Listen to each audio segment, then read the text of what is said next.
Morning, guys. January 9th here in Rusty, Rhode Island. So I'm back from Oregon a few days now. Starting to feel... I felt so freaking weird when I got back. I didn't feel like I belonged here. Get this wood stove fired up this morning. I had a good fire going last night. The house stayed pretty warm all night. The electric kicked on about 3 this morning. I leave the electric set at 70, so once the temperature drops down. So I like to keep the house around 70. I had it up to almost 80 last night before I went to bed. I wanted to get good and warm before I went to bed. Cheers. Been a while since I seen y'all.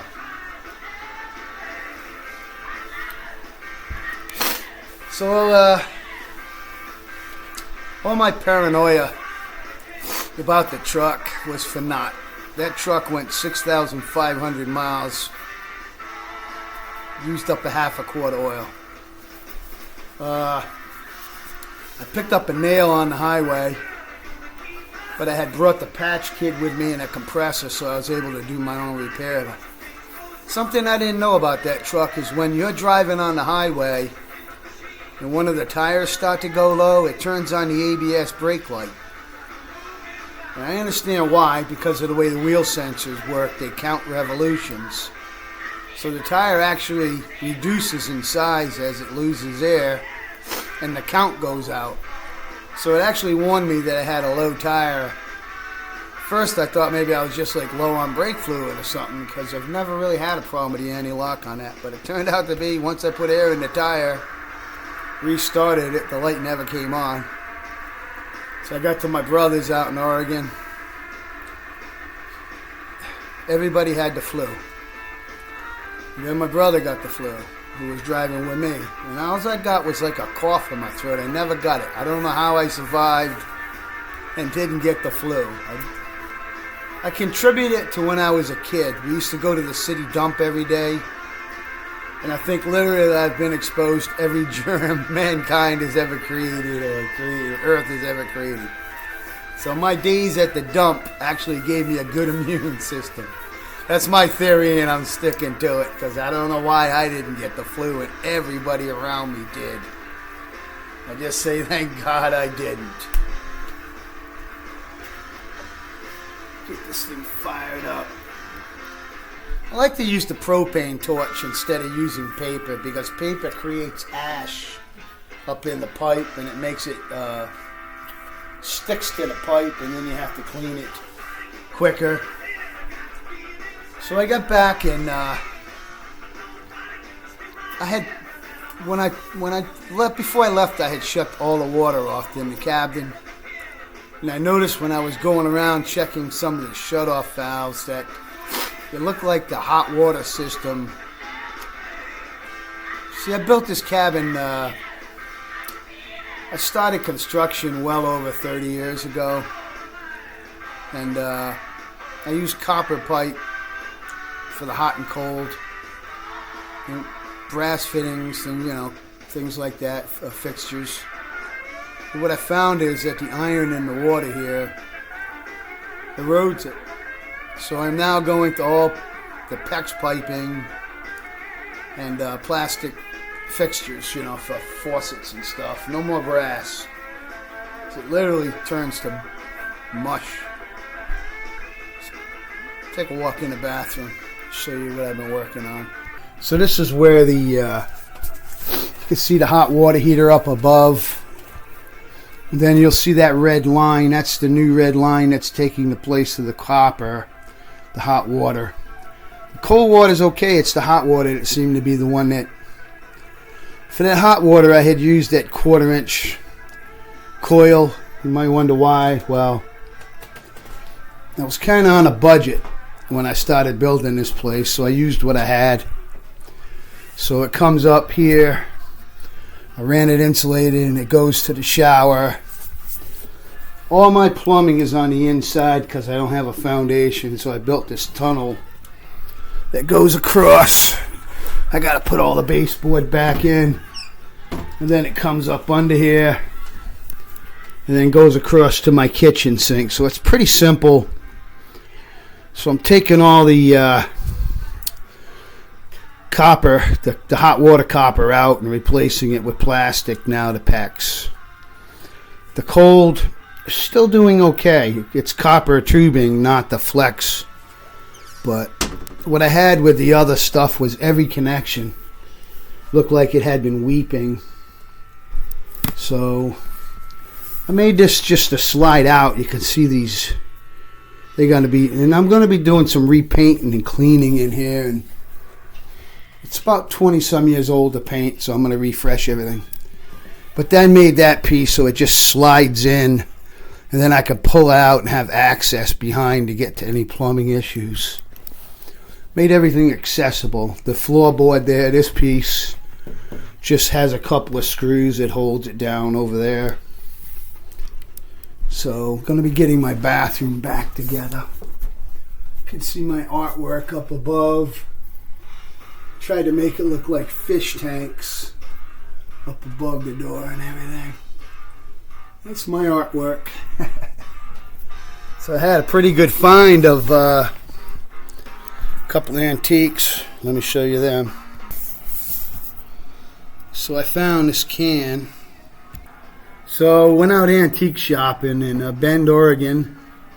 Found myself a replacement for my Coke bottle opener. I had one stuck on the post over there that I used, and when I built the Coke truck, I used it as a prop on the Coke truck. So I got another one to replace it. Now I can open bottles again. This can,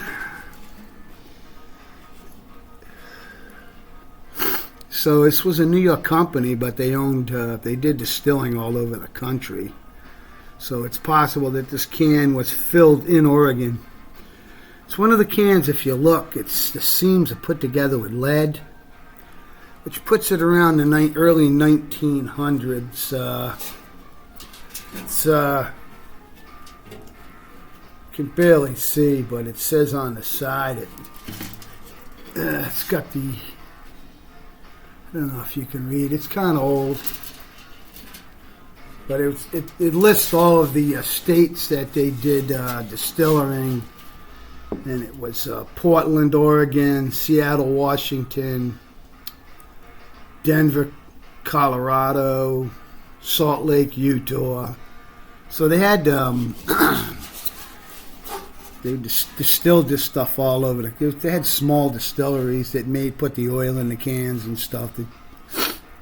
Back in the day, you could have a refinery in your backyard. There were no regulations, so the top, it's got like a pourer.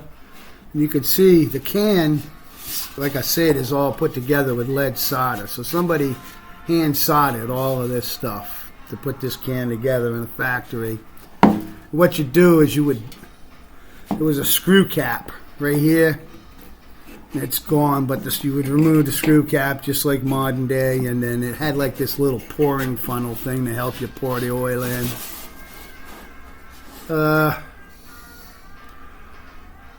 Monogram oil and greases. I tried to look it up online, and these cans, I don't know. I paid $85 for it. I thought it was fair. You know, the antique store's got a lot of overhead. They got to pay rent, so I'm willing to give a little extra because they're willing to provide a service to bring me things like this. So originally I thought I was going to grab a can that had went from the East Coast to the West Coast by rail back in the day, and somebody used the oil, and then I brought it back to the East Coast. But more than likely this was produced right on the West Coast by then, even though it was like early 1900s. So I thought it was a good find. Cheers, guys. So Dan the Man emailed me and said that Chad wanted me to come back as a moderator. And I was content with just, doing my thing. But if duty calls, brother, duty calls. They needed me. Looks like Chewy was acting up and not really. I was just busting his ass. I don't know. I kicked one guy off yesterday. My first thing. First I timed him out, and then later on, he came back and started doing the old, where's Jolene bullshit, and they know what they're doing. I don't know why. Sometimes I think it's the same person making multiple accounts, but it's probably not. There's enough dickheads in this world. Got back, my internet wasn't working. I was freaking out. Turns out Lucky, damn Lucky, chewed up the wire out front on the house over there before it goes underground to come to my cabin. So he had to replace the section of wire that goes up the house. And I gotta say, the guy it's a lot different now. This new I went and got a new the hell you call it? Oh my God! Hang on, I gotta get my brain together. Click. The new modem that I got. I couldn't think of the word. The new modem that I have, that when he came in the yard, he could read not only what the signal was up in the front of the house, but what my modem was receiving. And there was a big drop from up front to the modem, and he had split the wire right where it goes underground. And he looked there, and then I started looking up the wire, and I could see like the grounding part of the cable was exposed, and I knew exactly.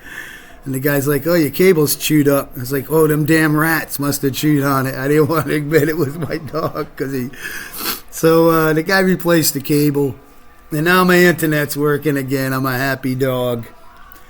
I'm happy. Lucky's probably still got pieces of wire stuck in her mouth. The crazy mutt. All right, guys, see what's going on. Trying to get my stuff back together and get my house in order. I'm going to be spending the next week painting and restoring my house. I'm going to work on my own. I worked on 2 apartments all summer long into the fall, making them all nice. Now I'm going to start doing some restoration here. It's been about 20 years since I built this place, or a little more. So I'm going to start restoring my own property, my own living quarters here. I'll bring you some of it as I move along. I don't know if I'll be doing daily videos. It probably don't matter. I got an audience of 8 people, but I do appreciate you guys, but it's not like anybody's going to miss me. Al from Rest of Rhode Island, guys. I'll keep in touch. Talk to you later.